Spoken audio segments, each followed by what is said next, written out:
महात्मा गांधी चौक police ठाण्याकडून road रोमिओंवर धडक कारवाई मोहीम. विना नंबर प्लेट व फॅन्सी नंबर प्लेट असणाऱ्या 42 दुचाकींवर कारवाई करून एकूण 33,900 रुपयांचा दंड वसूल कारवाई करणारे पोलीस अधिकारी आणि अंमलदार सहाय्यक पोलीस निरीक्षक संदीप शिंदे.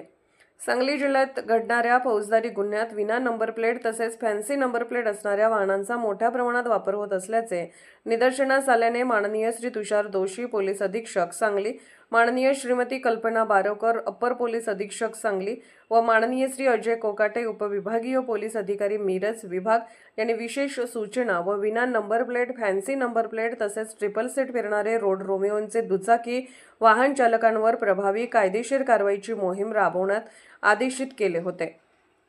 सदर आदेशाप्रमाणे संदीप शिंदे सहाय्यक पोलीस निरीक्षक प्रभारी महात्मा गांधी चौक पोलीस ठाणे मिरज यांनी महात्मा गांधी चौक पोलीस ठाणे मिरजकडील वरुल वर नमूद पोलीस अंमलदार यांची वेगवेगळी पथके तयार करून पोलीस ठाणे हद्दीतील Kupwad road, Chhatrapati Shivaji Maharaj road, railway station road, Ambedkar उद्यान तसेच शाळा, कॉलेज व हॉस्पिटलचे परिसरात सतर्कपणे गस्त करून अचानकपणे नाकाबंदी करीत विना number plate, fancy number plate असणाऱ्या तसेच ट्रिपल सीट फिरणारे रोड रोमिओ मोटरसायकलस्वार यांच्यावर योग्य ती कडक कायदेशीर कारवाई करण्याबाबत मार्गदर्शन करून आदेशित केले होते.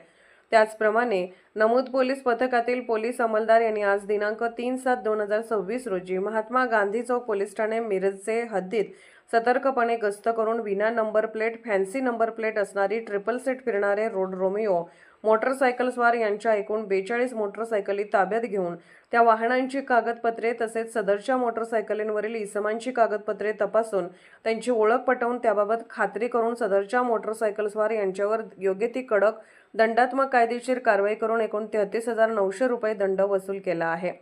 विना number plate, fancy number plate असणारे तसेच ट्रिपल सेट फिरणारे रोड रोमिओ मोटरसायकलस्वार तसेच संशयित इसमावर सांगली जिल्हा पोलीस प्रशासनाकडून प्रभावी व सातत्यपूर्ण धडक कारवाई करण्यात येत असून भविष्यात सदरची मोहीम अधिक व्यापक प्रमाणावर राबवण्यात येणार आहे. तरी नागरिकांनी अशा संशयित वाहनांची व इसमांची माहिती पोलीस प्रशासनास डायल 112च्या माध्यमातून देण्याचे सांगली जिल्हा पोलीस दलातर्फे आवाहन करण्यात येत आहे.